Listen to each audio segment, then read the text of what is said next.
Superior technology meets human cunning supreme. Commander Drextal of the Vorthic Empire stood before the massive viewport of his flagship, the Eternal Dominance, watching as nearly 10,000 warships moved through the void like a swarm of metallic predators. Each vessel bristled with weapons that could reduce entire continents to ash, their hulls gleaming with the advanced alloys that had conquered 300 star systems across the galaxy. The sight filled him with the familiar warmth of inevitable victory. Status report, Sub-Commander Kethvo. Drextal commanded, his 4 arms manipulating the holographic tactical display with practiced ease. The blue marble of Earth hung suspended in the center, looking deceptively peaceful. All 9,900 vessels report combat readiness. Supreme Commander, Kethvo replied, his scaled hide shifting from green to purple with excitement. Intelligence confirms the target species has barely achieved interplanetary travel. Their most advanced weapons are primitive nuclear devices, and their largest ships are little more than cargo haulers. Our smallest escort vessels outgun their most powerful warships by a factor of 10. Drextal's mandibles clicked in satisfaction. The humans had been discovered 6 months ago by Vorthic scouts, catalogued as a minor spacefaring species with limited defensive capabilities. Standard procedure called for a small subjugation fleet of perhaps 50 ships, but the High Command had decided to make an example of Sol 3, any species that dared to exist without acknowledging Vorthic supremacy would witness the full light of the Empire before their inevitable surrender.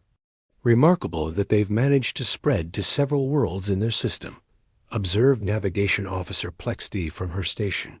The gas giant settlements show impressive engineering for such a primitive culture.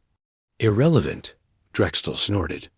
Ants can build complex colonies, but they're still ants. Begin the approach. All ships are to maintain formation Meta 7. We'll give them time to appreciate our numbers before demanding surrender. A massive fleet adjusted course. There. Engines creating a light show visible from Earth's surface. Drextal had orchestrated this display deliberately. The psychological impact of witnessing such overwhelming force often convinced species to surrender without a shot being fired, preserving valuable infrastructure for Vorthic. As they entered the outer solar system, sensor readings began painting a clear picture of human civilization. Asteroid mining operations dotted the belt between Mars and Jupiter, while space stations orbited several worlds. It was more developed than initial reports suggested, but still laughably primitive by Vorthic standards. Incoming transmission, Supreme Commander. Communications Officer Drexenine announced. The humans are attempting to make contact. Put it through. Let's hear what these primitives have to say. The main screen flickered to life, revealing a human female in a crisp military uniform. Her species was even more peculiar in person, bipedal, with only 2 arms and eyes positioned on the front of their heads like predators, though they were clearly prey animals. She appeared calm despite facing certain doom, which Drextal found amusing. This is Captain Elena Rodriguez of the United Earth Defense Force, the human said, her voice steady. We've detected your fleet approaching our system. State your intentions. Drextal stepped forward, all 4 arms spread wide in a gesture of dominance. I am Supreme Commander Drextal of the Vorthic Empire. You face the greatest military force in the galaxy. Your world and colonies will submit to imperial rule immediately, or we will demonstrate why 300 civilizations have knelt before. You, the human's expression didn't change. We'll need to discuss this with our leadership. Can you give us 48 hours to prepare for evacuation of civilian areas? The request surprised Drextal. Most species either surrendered immediately or made futile threats. This measured response suggested intelligence, but also acceptance of inevitable defeat. You have 24 hours. Any hostile action will result in immediate retaliation. The transmission ended, and Drextel felt pleased with the encounter. The humans were being sensible, recognizing the hopelessness of resistance. It would make the conquest cleaner and preserve more resources. "Orders, Supreme Commander?" Kethvo asked. "Maintain current formation. Deploy sensor nets throughout the system. If they try to evacuate their leadership to another star system, I want to know immediately. Otherwise, we wait. Let them spend their final hours in freedom, contemplating their fate." Over the next 18 hours, human activity increased dramatically. Ships moved between worlds in seemingly panicked evacuation flights. Civilian transports, loaded with refugees, fled toward the outer planets. Military vessels, such as they were, began broadcasting surrender signals and powering down their weapon systems. "Pathetic," muttered Weapons Officer Veximer. "They're not even attempting to organize a defense. Where's the warrior spirit we've heard about in their entertainment broadcasts?" Drextel was beginning to feel the same disappointment. The humans were proving to be thoroughly unremarkable. Still, their rapid organization of evacuation efforts showed admirable efficiency for a primitive species. "Sir, Sensor Operator Hellcast. Called out urgently. I'm detecting unusual energy signatures from the asteroid mining operations. The installations appear to be powering up equipment beyond normal operational parameters." "Mining equipment," Drextel dismissed. "They're probably destroying valuable resources rather than let us claim them. Standard scorched earth tactics. Let them waste their own infrastructure." But something about the sensor readings nagged at him. The energy outputs were massive, far beyond what mining operations should require. He was about to order a closer investigation when Communications Officer Drexenine interrupted. "Supreme Commander, the humans are broadcasting a system-wide message."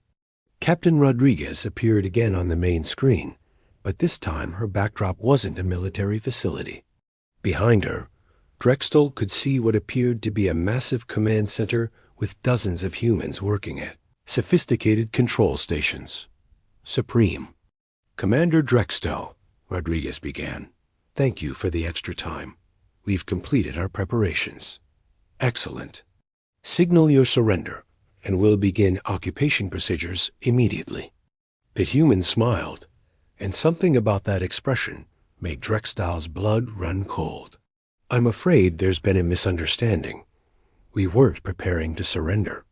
We were preparing to fight." Suddenly, the asteroid belt erupted in light. Massive energy beams lanced out from installations that had appeared to be simple mining platforms, striking the outer formations of the Vorthek fleet.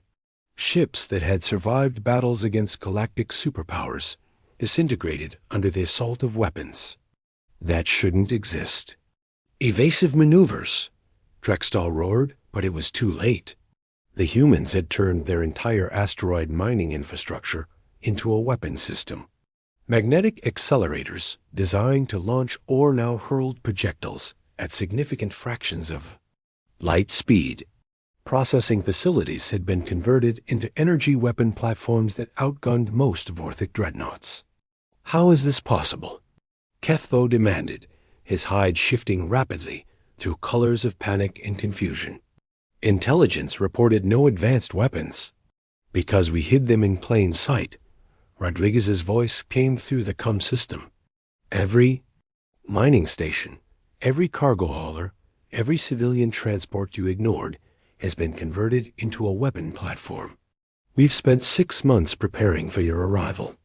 The tactical display showed the horrible truth.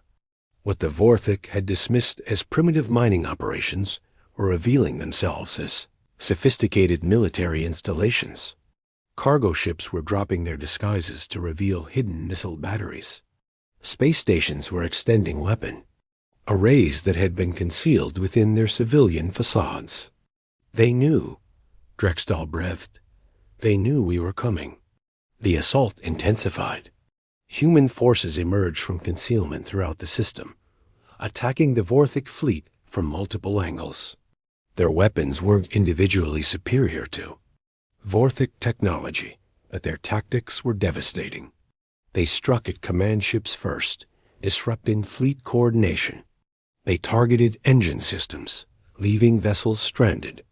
They used their superior knowledge of the system's geography to stage ambushes from behind asteroids and planetary shadows. "Sir," sensor operator Hellcast called out in terror. "The gas giant stations, they're moving." On the display, what had appeared to be orbital habitats around Jupiter were detaching from their positions.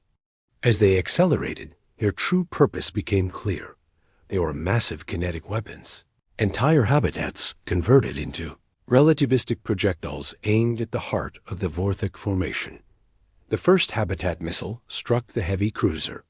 Inevitable conquest, punching through its shields like they were paper. The explosion lit up the void for several seconds, visible even from Earth's surface. The second took out 3 ships in a single impact, the debris cloud destroying several more. "Full retreat," Drexel ordered. "All ships emergency jump to Sir. They're jamming our hyperspace drives." Navigation Officer Plexty reported. "Unknown energy fields are preventing jump calculations throughout the system." Captain Rodriguez's voice cut through the chaos. "Did you really think we'd let you leave to bring reinforcements? This ends here." The trap was complete. The humans had used their apparent weakness to lure the entire Vorthic fleet into a killing field they'd spent months preparing. Every civilian evacuation had been a military deployment. Every surrender signal had been a weapon moving into position. The primitive species had outmaneuvered the greatest military force in the galaxy through pure cunning and determination. As more ships fell to the relentless human assault, Drexel realized with growing horror that the Vorthic Empire had made a fatal miscalculation. They had assumed that primitive meant weak, that limited technology meant limited intelligence, that a recently spacefaring species couldn't pose a threat to galactic powers. They were learning, far too late, that humans were anything but primitive. When it came to the art of war, when predators become prey, the bridge of the eternal dominance shook violently as another wave of human projectiles found their mark on nearby vessels.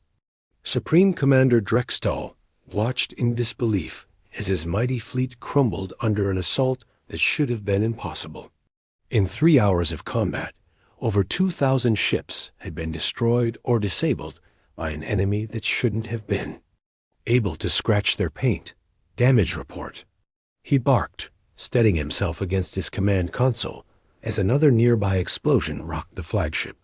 "Hull integrity at 87%, reported Engineering Officer Toxville. "But, sir, the fleet formations are breaking apart. Ship commanders are requesting permission to scatter and attempt individual escapes." "Denied. Maintain formation and return fire. We still outnumber them 7-1. But even as he gave the order, Drexel knew it was futile. The humans had turned their entire solar system into a fortress, with weapons platforms hidden behind every moon and asteroid. Worse, their tactics showed a level of strategic thinking that defied every intelligence report about their species. Sub-Commander Kethvo approached, his usually pristine uniform torn and his hide a sickly yellow color of defeat. "Supreme Commander, we're receiving battlefield reports from across the system. The humans aren't just using converted mining equipment. They've developed entirely new weapons technologies, specifically designed to counter our advantages." "Impossible. Our intelligence was deliberately fed false information." Kethvo interrupted, something he would never have dared in peacetime. "The humans have been playing a longer game than we realized. Watch this." The tactical display shifted to show footage from one of their destroyed cruisers. Human vessels, sleek and fast, were darting between Vorthic ships like predatory fish. But these weren't the primitive rockets intelligence had described. They moved with impossible agility, their hulls seeming to bend space around them. They've developed localized gravity manipulation, Weapons Officer Veximer called out from his station. Their ships can alter their mass and inertia in real time. That's why our targeting systems can't lock onto them. Drexel felt his certainty crumbling. How? They've been spacefaring for less than a century. Captain Rodriguez's voice echoed across the bridge again. Because we don't just adapt to environments, Commander. We adapt them to us. Every human colony you detected, every mining operation. We've been building and learning and preparing for this moment since we first detected your scout ship 6 months ago. The main display showed a new horror. The human forces weren't just defending their worlds. They were actively hunting the Vorthic fleet. Ships that tried to retreat toward the system's edge found themselves cut off by human vessels that seemed to appear from nowhere. The gas giants themselves were launching projectiles from their atmospheric processing stations, turning weather control systems into mass drivers. Sir, Communications Officer Drexenine shouted over the chaos. The Mars colonies are broadcasting something. You need to hear this. A new human appeared on screen, an older male with graying hair and intense eyes. Behind him, massive industrial facilities stretched to the horizon. This is Admiral Marcus Webb, commanding the Mars Industrial Defense Network. Supreme Commander, you've made a critical error in judgment. You assumed that because we're young as a spacefaring species, we lack the capacity for strategic thinking. But humans have been waging war for millennia. We've just never had the resources to do it on this scale before. The display shifted to show the true scope of human preparations. Mars wasn't just a colony world. It had been converted into a massive weapons manufacturing facility. Assembly lines that should have been producing civilian goods were instead turning out advanced missiles, energy weapons, and something that made Drextal's blood freeze. Are those ... power armor suits? Kethvo whispered. Not just power armor, Admiral Webb continued, apparently having heard the question through some impossible means. Combat suits designed specifically for fighting Vorthic physiology. We studied your anatomy from your scout ship wreckage. We know exactly where to hit you. As if summoned by his words, boarding pods began launching from hidden positions throughout the asteroid belt. The pods moved faster than anything in the Vorthic arsenal, their trajectories impossible to predict or intercept. All ships, prepare for boarding actions. Drextal commanded, but he knew it was too late. The humans had planned for everything. The first boarding pod struck the cruiser Merciless Victory. Within minutes, communications from the ship devolved into screams and static. The humans weren't just superior tacticians. They were apparently effective close-quarters combatants as well. Sir, Sensor Operator Hellcast reported, his voice barely controlled. The outer patrol groups have gone completely silent. All 47 ships in the reconnaissance screen have been destroyed or captured. Drextal looked at the tactical display with growing despair. The red dots representing his fleet were disappearing at an alarming rate, while new blue contacts, human forces, seemed to multiply endlessly. They were being systematically hunted by a species they had assumed would roll over at the first sign of superior firepower. How many ships do we have left? He asked quietly. Approximately 800 still responding to communications, Kethvo replied. Perhaps 300 more are damaged, but spaceworthy. The rest. He gestured helplessly at the debris, field that had once been the pride of the Vorthic Empire. A new transmission cut through their communications. This time, it wasn't from the command centers or military facilities. The image showed a young human female in a laboratory coat, surrounded by equipment that Drextal couldn't begin to identify.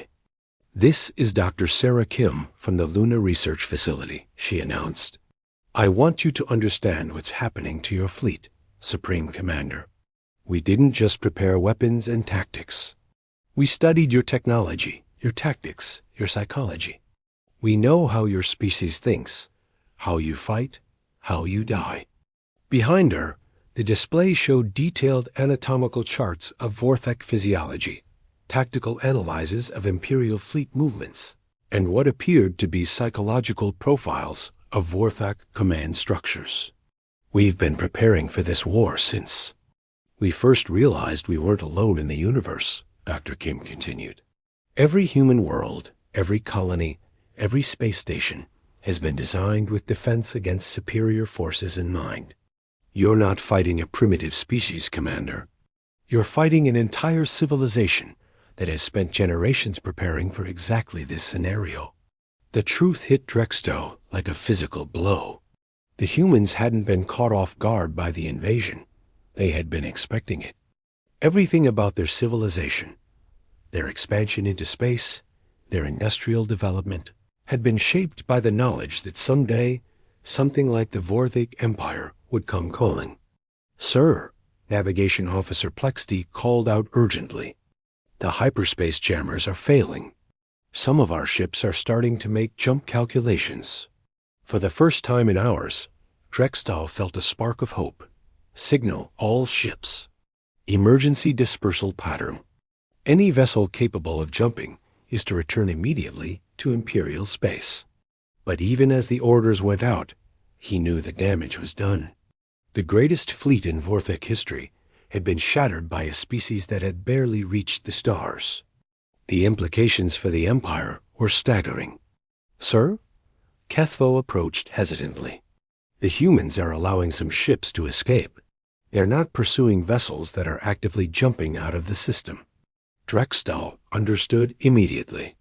The humans wanted survivors. They wanted the story of this defeat to spread throughout the galaxy. They were sending a message that would echo across the stars. Earth was not defenseless, and humanity was not prey. As the hyperspace drives of the surviving ships began to charge, Captain Rodriguez appeared one final time on the main screen. Behind her, the blue marble of Earth hung peacefully in space, looking exactly as serene as it had when the Vorthik fleet first arrived. Supreme Commander Drextow, she said, you came here expecting to find a primitive species ripe for conquest. Instead, you found a civilization that has spent its entire existence preparing for war. Take this message back to your empire. Humanity is no longer hiding in the dark. We know you're out there. We know how you think, and we're ready for whatever comes next. The transmission ended just as the Eternal Dominance completed its jump calculations. Around them, the few dozen remaining ships of the once mighty fleet, prepared to flee the system that had become their graveyard. As they jumped to hyperspace, Drextow took one last look at the tactical display. Of the 9,900 ships that had entered the Sol system with supreme confidence, only 17 were escaping. The rest lay broken among the asteroids and debris fields, victims of human ingenuity, determination, and a level of strategic planning that defied every assumption about their species. The Vorthik Empire would survive this defeat, but it would never again underestimate the species from the small blue world. Humanity had announced itself to the galaxy not as a victim, but as a force to be reckoned with. And in the depths of space, as the surviving ships limped home with news of their devastating defeat, the humans were already preparing for the next wave. Because they knew this was just the beginning of a much larger war, one they intended to win.